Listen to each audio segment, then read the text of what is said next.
Verification വേണ്ട, നിങ്ങൾ ആ ഹദീസ് ഉദ്ധരിക്ക്, നിങ്ങൾ ആ റിപ്പോർട്ട് കൊണ്ടുവാ എന്ന് പറഞ്ഞു. അപ്പോഴാണ് അദ്ദേഹം ലൈൻ ഖാമ അലാ ഖബരി ഫഖാല യാ മുഹമ്മദ് ലൗജീബന്നഹു എന്ന് പറഞ്ഞിട്ട് തുടങ്ങുന്നത്. അപ്പോഴും എവിടെയാണെന്ന് പറഞ്ഞിട്ടില്ല, അപ്പോഴും എവിടെയാണെന്ന് പറഞ്ഞിട്ടില്ല.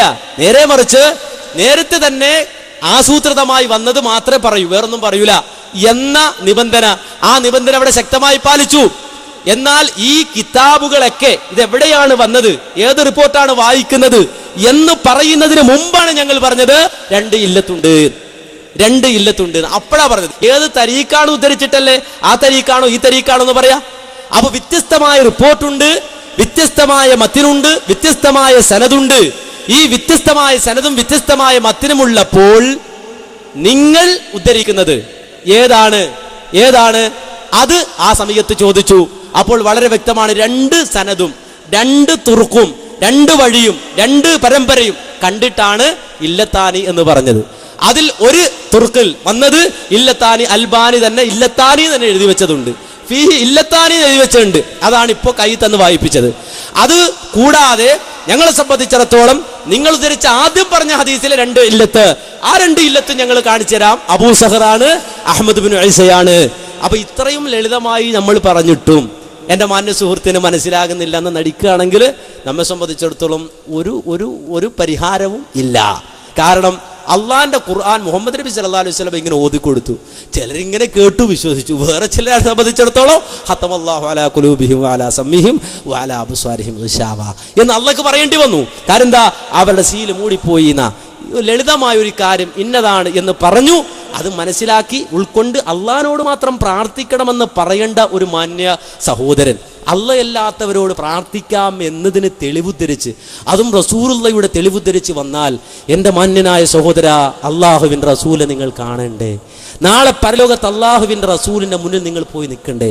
നബി സല്ലല്ലാഹു അലൈഹി വസല്ലമ ഈ തൗഹീദിന് വേണ്ടി അടിവാങ്ങി പ്രവാചകന്റെ പരിശുദ്ധമായ മുൻപല്ല് പൊട്ടി പ്രവാചകൻ ധരിച്ച ആ തൊപ്പി, ആ രണാങ്കണത്തിൽ ധരിച്ച പഴത്തൊപ്പിയുടെ കൊളുത്തുകൊണ്ട് നബി സല്ലല്ലാഹു അലൈഹി വസല്ലമയുടെ നെറ്റിത്തടം കീറി പ്രവാചകൻ ശത്രുക്കൾ ഒരുക്കിയ വാരിക്കുഴിയിൽ വീണ് സംരക്ഷിച്ച ഈ തൗഹീദ്, ആ തൗഹീദിനെതിരെ അല്ലാഹുവിന്റെ റസൂലിന്റെ ഹദീസ് ഉദ്ധരിച്ച് അത് സമർത്ഥിക്കാൻ അല്ലാത്തവരോട് പ്രാർത്ഥിക്കാമെന്ന് തെളിവുദ്ധരിച്ച് വന്ന നിങ്ങൾ അല്ലാഹുവിന്റെ മുന്നിൽ, റബ്ബിന്റെ മുന്നിൽ നിൽക്കേണ്ടി വരൂലേ? ആ ഒരു ദിവസത്തെ ഭയപ്പെട്ടാൽ മതി. ഞങ്ങൾ ആരുമല്ല, ഞങ്ങൾ ആ റബ്ബിന്റെ വിനീതരിൽ വിനീതരായ അടിമകൾ മാത്രമാണ്. ആ ജലാലായ റബ്ബിന്റെ മുന്നിൽ നിങ്ങൾക്ക് എങ്ങനെ പോയി നിൽക്കാൻ കഴിയും? അല്ലാത്തവരോട് പ്രാർത്ഥിക്കാമെന്ന് ആയത്തും ഹദീസും ഉദ്ധരിക്കുന്ന നിങ്ങൾ ആ റബ്ബിന്റെ മുന്നിൽ എങ്ങനെ നിൽക്കുമെന്നതിനെ സംബന്ധിച്ച് എൻ്റെ മാന്യ സഹോദരൻ നന്നായി ചിന്തിക്കണം എന്നേ ഞങ്ങൾക്ക് പറയാനുള്ളൂ. ഞങ്ങളുടെ ഭാഗം വളരെ കൃത്യമാണ്. ഒന്നുകൂടി വ്യക്തമായി പറയുന്നു, ആ സംവാദത്തിൽ ഉദ്ധരിച്ച ഹദീസ്, ആ ഹദീസിൽ രണ്ട് ഇല്ലത്ത് ഉണ്ട് എന്ന് ഞങ്ങൾ പറഞ്ഞത് ഇവിടെ ഞങ്ങൾ തെളിയിക്കും. ഒന്ന് അഹ്മദ് ബിൻ ഈസ, മറ്റൊന്ന് അബൂ സഹർ. അത് ഞങ്ങൾ തെളിയിച്ചു തരും. രണ്ട് ഇല്ലത്ത്. ഇനി വ്യത്യസ്തമായ റിപ്പോർട്ടിൽ വന്നിട്ടുണ്ടോ? അവിടെയും രണ്ട് ഇല്ലത്ത്. അൽബാനി പറഞ്ഞതാണോ? അവിടെ ഫീഹി ഇല്ലത്താനി, അത് സിൽസിലത്തു സഹീഹ. ഇതെല്ലാം വളരെ വ്യക്തമാണ്. ബോധമുള്ളവന് കാര്യം മനസ്സിലാകാൻ, ലളിതമായി മനസ്സിലാക്കാൻ ഇത്രമാത്രം മതി എന്നാണ് സൂചിപ്പിക്കുന്നത്. എറണാകുളത്ത് 5 മുഖാമുഖങ്ങൾ ഉടനെ നടത്താണ്ട് എന്ന് പറഞ്ഞാൽ 5 ഉള്ളൂന്നല്ല, അതിനപ്പുറം പിന്നീട് തീരുമാനിച്ച 5 ഉണ്ട്. അപ്പോ നിങ്ങളെ സംബന്ധിച്ചത് ഒരു ചോദ്യം തന്നെ എല്ലായിടത്തും വന്ന് ചോദിച്ചാൽ ഇത് പിന്നീട് കാണുന്ന ആളുകൾക്ക് പ്രയാസം ഉണ്ടാക്കും. അതുകൊണ്ട് നിങ്ങളെ സംബന്ധിച്ചിടത്തോളം കാര്യപ്രസക്തമായ ചോദ്യം ഉണ്ടെങ്കിൽ അടുത്താൾക്ക് നിങ്ങൾ തന്നെ കൈമാറേണ്ടതാണ് മൈക്ക്, നിങ്ങൾ തന്നെ അടുത്താൾക്ക് കൊടുക്കേണ്ടതാണ്. കാരണം നിങ്ങളുടെ ചോദ്യങ്ങൾ ആപ്റ്റല്ല എന്ന് നിങ്ങൾക്ക് തന്നെ മനസ്സിലാവുണ്ടാവും.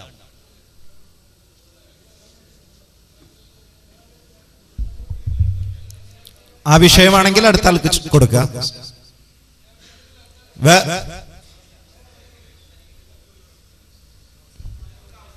അടുത്തൊരു ചോദ്യം ചോദിക്കട്ടെ, അടുത്ത ആൾക്ക് ചോദ്യം കൊടുക്കുക. ഇനി ആൾക്ക് അവസരം കൂടി കൊടുക്കാം, ഒന്ന് ആലോചിക്കട്ടെ.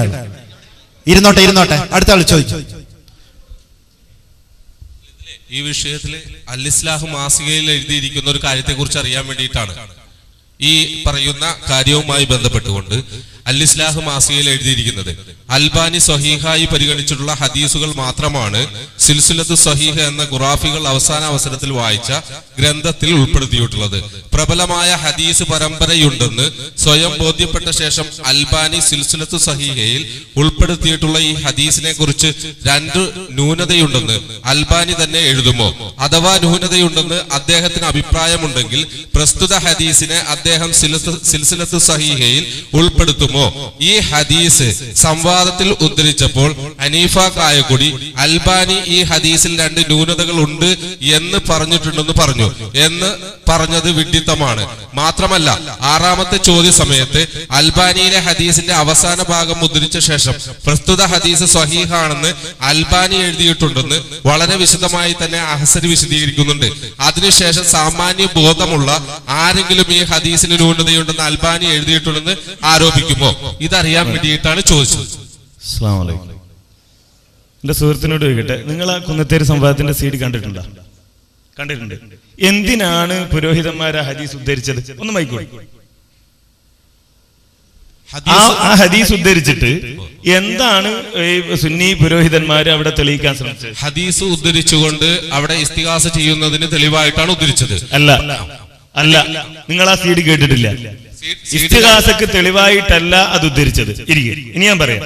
അപ്പൊ നിങ്ങൾ ചെയ്യേണ്ടത്, ഒരു സംശയം തീർക്കുന്നതിന് മുമ്പേ ആ CD ഒന്ന് കൃത്യമായി കേൾക്കണം.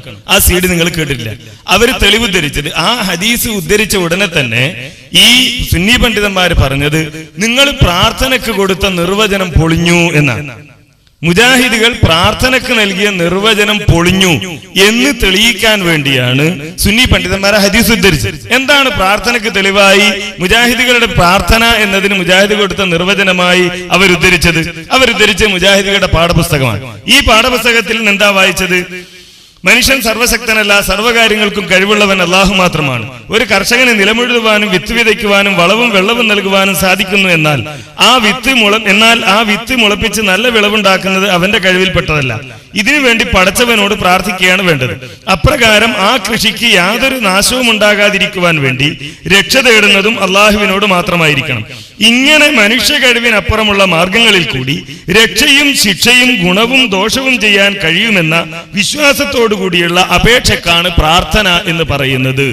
ഈ നിർവചനം മുജാഹിദുകൾ നൽകിയത് തെറ്റാണ് എന്ന് പറയാനാണ് ആ ഹദീസ് അവിടെ ഉദ്ധരിച്ചത്. ഇത് രണ്ടും തമ്മിൽ എന്താണ് ബന്ധം എന്നാണ് നമ്മൾ ഒന്നാമതായി അവിടെ ചോദിച്ചത്.